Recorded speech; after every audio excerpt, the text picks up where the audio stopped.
Welcome back, my dear students. Welcome, everyone. We are now here to about chapter 14, the main theoretical parts of chapter 14 and 17 and 18, which is, and also we'll come to 20 as well. So, first of all, we will go to chapter 14, the main important points on chapter 15. Let me share the screen first. Um, and let me go on for the chapter 14, 1-4, the main topics or the main important points in chapter 14. Okay, in chapter 14, you'll see here, like that, in 1-4, here we go 1-4, okay.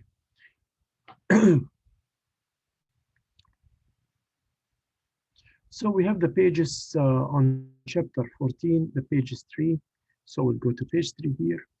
Purpose of cost allocation. Cost allocation means how to trace the costs into the product or how to allocate the costs of each product. To provide information for economic decisions, this is the purpose of cost allocation. Also, the second point is to motivate managers and employees. Third point is to justify costs or compute reimbursements. The fourth point is to measure income and assets for reporting to external parties. Those are the reasons for putting for the cost allocation, actually. The reasons for the cost allocation. And then we will go to page 4, which is the next page.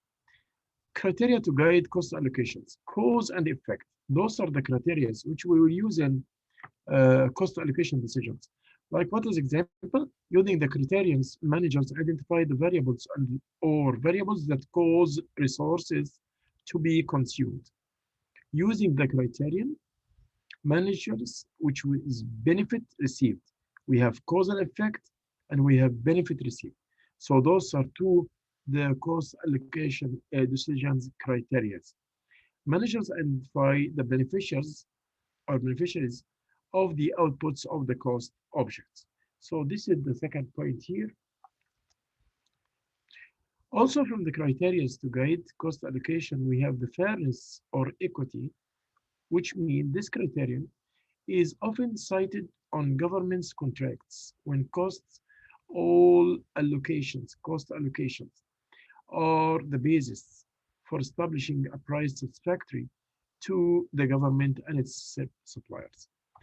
Ability to bear also, the ability to bear is one of the cost allocation decision criteria. The ability to bear, the criterions advocates allocating costs in proportion to the cost objects of ability to bear them. And this is another point. Okay. Rule of dominant criteria. So which criteria I will use like? The causal effect and the benefit received criteria you guide most decisions related to cost allocations. So the most of them are by the cost and effect and the benefit received. Fairness and the ability to bear are less frequently used. We use it less. Okay. Rule of dominant criteria. Rule of dominant criteria. Fairness is an especially difficult criterion to obtain agreement on. The ability to bear criterion raises issues related to subsidizations across users of resources in organizations. Also, we have here, we'll move on forward like, okay. We'll go now into page 32, slide number 32. But before we go this, I will have a question here, Control and C, and I will put it here on this slide here, and I will say to you guys, what are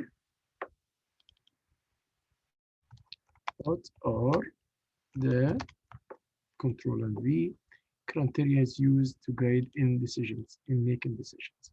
So what are the criteria used? Here we go, and the answer, I will wait for you on Google Classroom to answer this question. What are the criteria to guide cost allocation decisions? So we talk about them, the four of them, and we said there's two of them are measured, used in almost all the cases. Now on page, let us go to page 32, slide 32, cost hierarchy. And I just want you to know about the cost hierarchy that General Motors use as a several level cost hierarchy to analyze profitability. The aim of this cost hierarchy is to assign costs to the lowest level of the hierarchy. So we have costs on the lowest level and costs on the higher level at which they can be identified. So we can identify the costs on this level especially. The most important thing here in the chapter, which I put in a question, so that would be fine. We'll move into now to chapter 15, where, yeah, on chapter 15, on chapter 15, we have the pages 3. We will go to page 3, single rate and dual rate methods. Of what? Methods of what? Let us see. Differentiate the single rate from the dual cost allocation methods. We are still talking about the cost allocation. We are talking about the cost allocation. So we have the single rate and we have the dual rate cost allocation method. So the single rate cost allocation method pulls together all costs in a cost pool. So all the costs will be together in one pool, in one place, which will contain all the costs. But the dual rate cost allocation method classifies this, should divide the costs into two branches. Classify costs in each cost pool into two cost pools. So they don't put all in one cost pool, but they put in two cost pools. A variable cost pool and fixed cost pool. Of course, because we know that the costs are variable and fixed.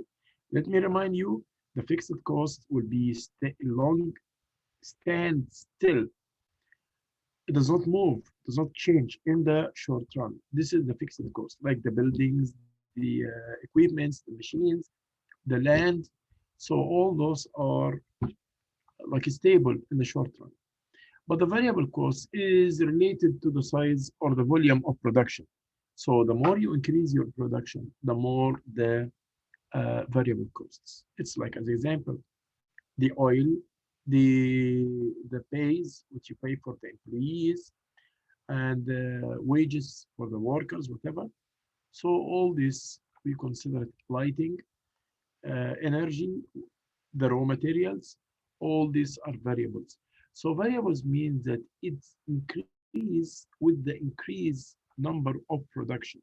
When you produce more, the fixed variable will never change, but the fixed cost will never change. But the variable cost will change.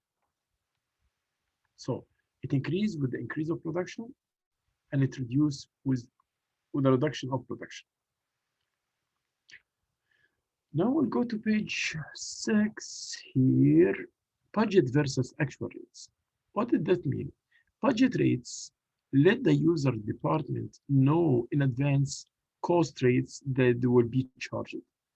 During the budget period, the supplier department, not the user department, bears the risk of any favorable cost variances. If there are differences in the cost, then they will carry the problem of the cost variances. Um, Still, we are talking about the budget versus actual rates because the user's departments do not pay for any cost that exceeds the budget rates. Okay. When actual rates are used for cost allocation, managers do not know the rates to be used until the end of the budget period. That's fine. Okay. Also, we have uh, we won't say that, just it's simple sentences. Organization commit to infrastructure costs on the basis of long run planning horizon. So usually the cost will be set based on a long run plan, not on a short run plan.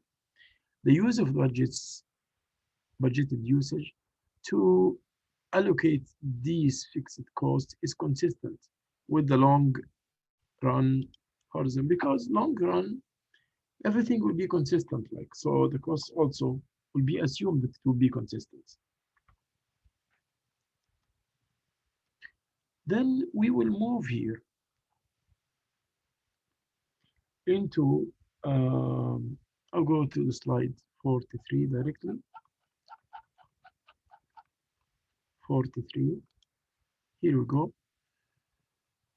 Revenues and bundled products. So what business provide bundled products? The banks provide bundled products: checking, safety, deposit boxes, investments, advisories. The hotels also provide bundled products like lodging, food and beverage services, and recreation. So this is the hotels, and the tours, as in transportation, lodging, and guides. So those are the bundled products. So this was the major points of this chapter, the main important points of this chapter. Thank you so much. Okay, we'll go now to chapter 18, just for the main important points of this chapter. 18, spoilage and scrap. And I need to go to some, because this actually mathematical approaches, all those three chapters, we'll study them mathematically. So the theoretical parts of it is not that so much. So here now, spoilage refers to unacceptable units, discarded or sold for reduced prices.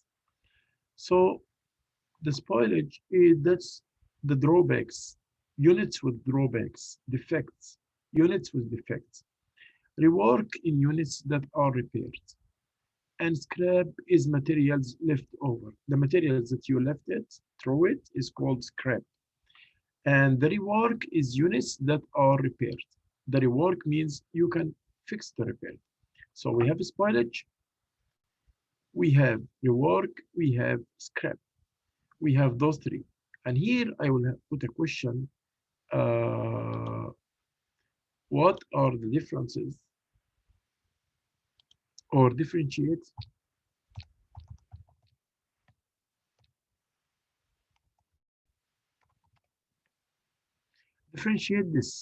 those three things, which we said: the spoilage,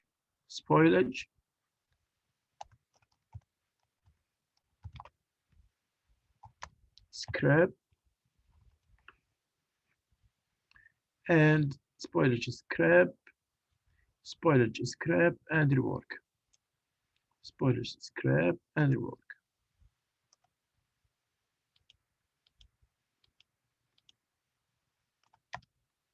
And rework. So what is the meaning of spoilage? What the meaning of scrap? And what do we mean by rework? And I will see the answers with you guys on Google Classroom. We'll go now to page the normal spoilage. We'll know something about the normal spoilage. Normal spoilage is spoilage that an inherent result of the particular production process and arises even number under efficient operating conditions. It happened in the operating conditions. Normal spoilage rates should be computed using total goods units completed at the base, not total actual units started in production. The one we completed, not the one we started in the production process. This is about the spoilage, the main important points about spoilage. And also, abnormal spoilage is the spoilage that should not arise under efficient operating conditions. So companies record the units of abnormal spoilage and keep a separate loss from abnormal spoilage occurrence. Okay. That was a very short cut for this chapter, which is 18 and the main important points in it. Thank you so much. Thank you.